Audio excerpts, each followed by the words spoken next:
सगळ्यांना माझा नमस्कार. माझे नाव वेदांत श्याम पतंगे.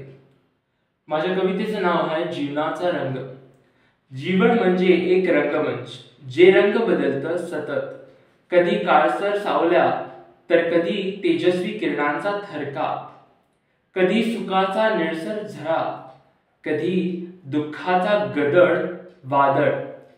प्रत्येक क्षणात असते एक नवी कहाणी, एक नवा अर्थ.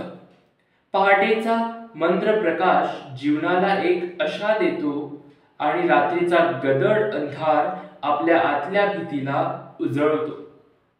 हे क्षणांचे खेळ आहेत, भावनांचे मेळ. त्यातच दडलेले असते जगण्याचे सार्थक.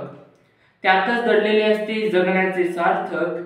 वाट चालताना पावलाखाली कधी काटे कधी फुले, पण त्या काट्यांनी शिकवलं फुलांच्या सौंदर्याला जाणून घ्यायला. कधी वाट सरसोड, कधी वर्णांचा गारुड. कधी वाट सरसोड, कधी वर्णांचा गारुड.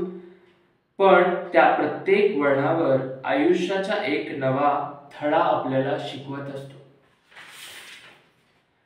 स्वप्न पाहिली तर कधी तुटली तरी उरली एक नवी ओढ, आणि त्या स्वप्नांमधून उमटला माझ्या अस्तित्वाचा गोडसा गंध.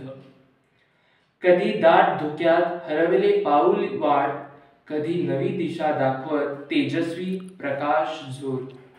आकाशाला भिडण्याची ओढीत मातीचा गंध विसरलो, पण त्या गंधातच होते माझ्या जगण्याचे मूळ हे समजलो. कधी विजांचा कडकडाट तर कधी शांततेचा सूर जीवनाच्या या संगतीत होते. आनंदाचे धून आणि दुःखांचे सूर. दिवस ढळत जातो, पण त्याच्या सांज वेळेला एक गोड शांतता तीच सांगते की थांब, क्षण साठवून ठेव, कारण जीवनाच्या या गतीत आपण विसरतो जगण्याचे सौंदर्य. ते सौंदर्य जिथं आहे तिथंच आहे आपलं खरं अंतरंग. कधी वाटत वेळ निसटून गेली, काही राहिलं नाही, पण त्या क्षणातच आपण शोधतो नवा विश्वास, नवी प्रेरणा. जीवनाच्या या रंगात पटावर आपण सारेच कलाकार.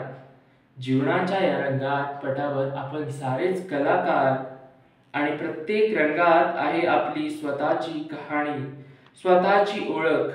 शेवटी जीवन सांगतं, थांबू नकोस, चालत राहा. सुख दुःखांचा खेळ हा नेहमीच चालू राहील.